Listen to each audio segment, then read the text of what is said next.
Essential nutrition actions for pregnant women এই টিউটোরিয়ালে আপনাদের স্বাগত।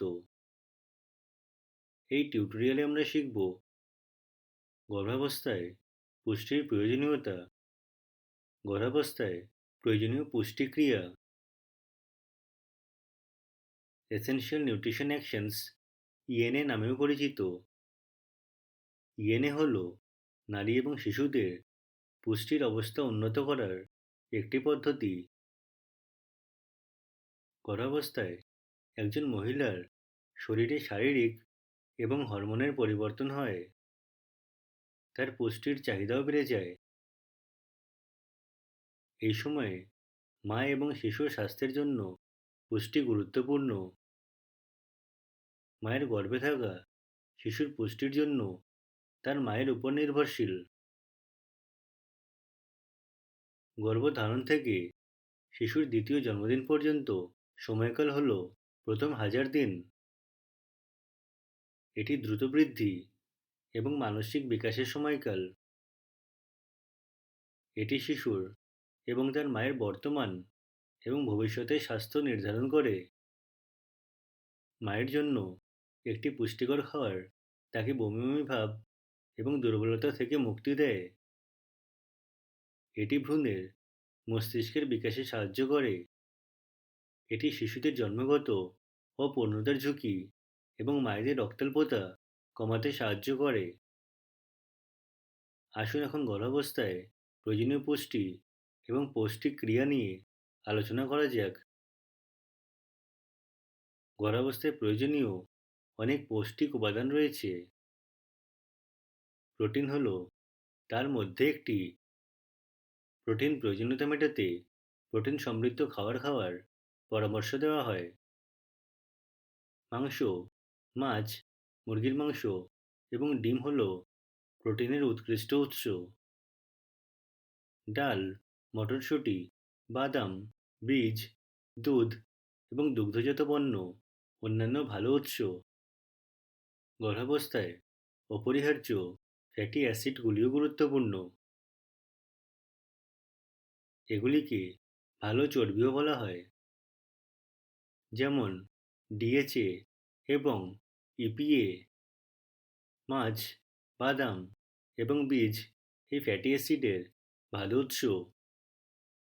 গর্ভাবস্থায় প্রয়োজনীয় অন্যান্য পুষ্টির দিকে এগিয়ে যাই। ফোলেট ডিএনএ সংশ্লেষণের এবং ভ্রূণের কোষের বিকাশের জন্য অপরিহার্য। এটি শিশুদের নিউরাল টিউবের অপূর্ণতা কমাতেও সাহায্য করে। গর্ভাবস্থায় প্রতিদিনের খাবারে ফোলেট অন্তর্ভুক্ত করা জরুরি। অঙ্কুর, সবুজ শাকসবজি এবং মুরগির কলিজা ফোলেটের ভালো উৎস। গর্ভাবস্থায় ফোলেটের পাশাপাশি আয়রনও গুরুত্বপূর্ণ ভূমিকা পালন করে। লোহিত রক্তকণিকা উৎপাদনের জন্য প্রয়োজন হলো আয়রন। এটি সারা শরীরে অক্সিজেন বহন করতে সাহায্য করে। গর্ভাবস্থায় রক্তের পরিমাণ বৃদ্ধি পায়, তাই নারীদের প্রচুর পরিমাণে আয়রন প্রয়োজন। এটি ক্রমবর্ধমান ভ্রূণের প্রয়োজনীয়তা পূরণে সহায়তা করে। ভ্রূণে আয়রনের একটি মজুদ তৈরি হয় যা তাদের জন্মের পর ব্যবহার করতে পারে। আয়রনের ঘাটতি হলে রক্ত শূন্যতা হতে পারে। অ্যানিমিয়া প্রতিরোধের জন্য খাদ্য তালিকায় আয়রন সমৃদ্ধ খাবার অন্তর্ভুক্ত করা উচিত। মুরগি বা ছাগলের কলিজা, মস্তিষ্ক এবং হৃৎপিণ্ড হল আয়রনের ভালো উৎস। সামুদ্রিক খাবার, ডিম এবং গার্ডেন ক্রেস বীজ হল অন্যান্য উদাহরণ।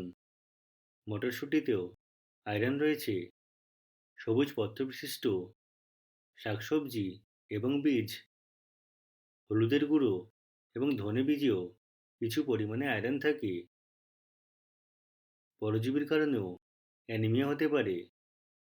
কৃমি সংক্রমণ, এটি প্রতিরোধ করতে একজন গর্ভবতী মহিলার কৃমিনাশক ওষুধ খাওয়া উচিত। দ্বিতীয় ত্রিমাসিকের সময় কৃমিনাশক ওষুধের 1 ডোজ সুপারিশ করা হয়। মনে রাখবেন, খাবারের সাথে চা এবং কফি খাওয়া উচিত নয়। এটি আয়রনের শোষণে হস্তক্ষেপ করবে। মজার ব্যাপার হলো ভিটামিন সি আমাদের শরীরে আয়রনের শোষণ উন্নত করে। এটি করতে আয়রন সমৃদ্ধ খাবার খান এবং ভিটামিন সি সমৃদ্ধ খাবারের সাথে সম্পূরক। গুজবেরি, টমেটো, পেয়ারা হলো ভিটামিন সি এর সমৃদ্ধ উৎস। গর্ভাবস্থায় আয়রন এবং ফোলেটের চাহিদা বেড়ে যায়। একা ডায়েট এই প্রয়োজনীয়তাগুলি পূরণ করে না। সুতরাং আয়রন ফলিক অ্যাসিড সম্পূরক সুপারিশ করা হয়। একটি প্রসবপূর্ণ সম্পূরক একটি স্বাস্থ্যকর খাদ্য প্রতিস্থাপন করে না। একটি প্রসবপূর্ণ সম্পূরক গর্ভাবস্থার আগে এবং সময় নেওয়া হয়। গর্ভবতী মহিলাদের স্বাস্থ্যকর্মীদের কাছ থেকে আয়রন ফলিক অ্যাসিড ট্যাবলেট চাইতে হবে। এই ট্যাবলেটগুলি অঙ্গনওয়াড়ি কেন্দ্রগুলি সরবরাহ করে। ট্যাবলেটটি দিনে একবার নেওয়া উচিত। গর্ভবতী মহিলাদের আয়রন ফলিক অ্যাসিড ট্যাবলেট খাওয়ার সময় সতর্কতা অবলম্বন করা উচিত। বমি ভাব এবং অস্বস্তি এড়াতে ট্যাবলেটগুলি খাবারের 2 ঘন্টা পরে নেওয়া উচিত। কখনো কখনো এই ট্যাবলেটগুলি খাওয়ার পর সে কালো মল করতে পারে। পাতলা মল বা কোষ্ঠকাঠিন্য হতে পারে। যদিও এই উপসর্গগুলি কয়েকদিন পর চলে যাবে। এছাড়াও iron folic acid tablet calcium ট্যাবলেটের সাথে নেওয়া উচিত নয়। এগুলি সকাল এবং সন্ধ্যার ডোজ হিসেবে নেওয়া উচিত। গর্ভাবস্থায় প্রয়োজনীয় আরেকটি গুরুত্বপূর্ণ পৌষ্টিক উপাদান হল ক্যালসিয়াম। গর্ভবতী মহিলাদের মধ্যে ক্যালসিয়ামের ঘাটতি উচ্চ রক্তচাপের কারণ। এতে হাত পা ফুলে যায়। ঘাটতি এড়াতে তার প্রতিদিনের খাদ্য তালিকায় দুধ এবং দুগ্ধজাত খাবার অন্তর্ভুক্ত করা উচিত। বীজ, বাদাম, সবুজ শাকসবজি এবং শুকনো মাছেও ক্যালসিয়াম থাকে। গর্ভাবস্থায় এবং পরে ক্যালসিয়াম সম্পূরকগুলিও সুপারিশ করা হয়। ক্যালসিয়াম ট্যাবলেট সিডিএস কেন্দ্রগুলি সরবরাহ করে এবং প্রাথমিক স্বাস্থ্য সেবা কেন্দ্র আইসিডিএস হল একটি ইন্টিগ্রেটেড চাইল্ড ডেভেলপমেন্ট সার্ভিস। এই ট্যাবলেটগুলি গর্ভাবস্থায় 14 সপ্তাহ থেকে প্রসবের পর 6 মাস পর্যন্ত দেওয়া হয়। ট্যাবলেটগুলি দিনে 2 বার খেতে হবে। অতিরিক্ত পরিমাণে ক্যালসিয়াম আয়রন শোষণে বাধা দেয়। তাই দুটি ক্যালসিয়াম ট্যাবলেট একসঙ্গে খাওয়া উচিত নয়। সকালে জলখাবার এবং দুপুরের খাবারের পর একটি ট্যাবলেট খেতে হবে। অন্য ট্যাবলেটটি সন্ধ্যার জলখাবার বা রাতের খাবারের পর খেতে হবে। খালি পেটে ক্যালসিয়াম ট্যাবলেট সেবন করবেন না, কারণ এটি গ্যাস্ট্রাইটিস সৃষ্টি করবে। গ্যাস্ট্রাইটিস হল পাকস্থলীর আবরণের প্রদাহ। আরেকটি পৌষ্টিক উপাদান যা গুরুত্বপূর্ণ ভূমিকা পালন করে হলো আয়োডিন। জীবনের সকল পর্যায়ে সুস্বাস্থ্যের জন্য আয়োডিন প্রয়োজন। আয়োডিন শরীরে ভালোভাবে জমা করা যায় না, তাই প্রতিদিন অল্প পরিমাণে আয়োডিন প্রয়োজন। মাছ, চিংড়ি, দুধ, পনির এবং আয়োডিনযুক্ত লবণ আয়োডিনের ভালো উৎস। আয়োডিনের অভাব রোধ করতে আয়োডিনযুক্ত লবণ ব্যবহার করা উচিত। স্থানীয় বাজারে আয়োডিনযুক্ত লবণ সহজলভ্য। আয়োডিনযুক্ত লবণ ব্যবহার করার সময় কিছু সতর্কতা অবলম্বন করা উচিত। এটি রান্নার শেষে যোগ করতে হবে। আয়োডিনযুক্ত লবণ তাপ এবং আলোর প্রতি সংবেদনশীল। তাপ এবং আলোর অতিরিক্ত প্রকাশে লবণে আয়োডিন নষ্ট হতে পারে।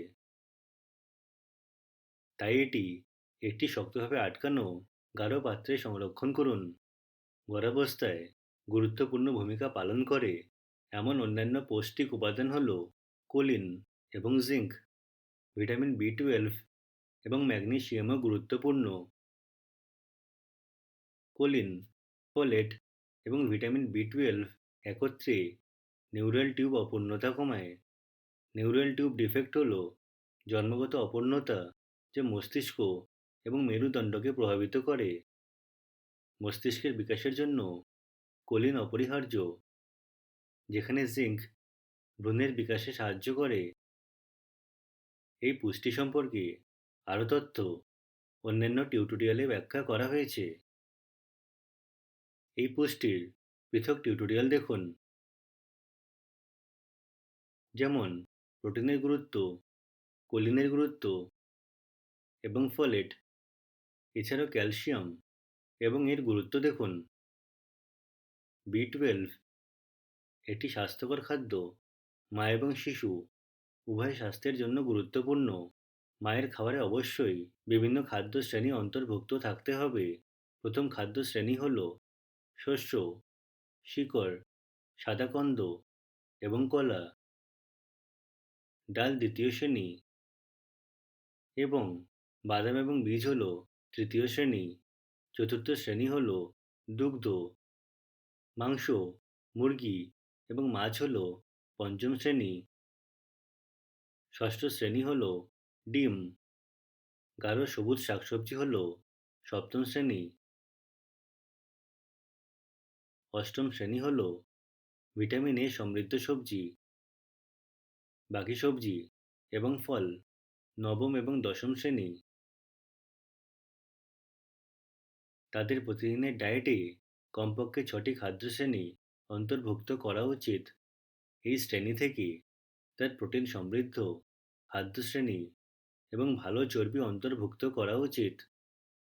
তাদের স্টার্চ খাবারের ব্যবহার কমানো নিশ্চিত করা উচিত।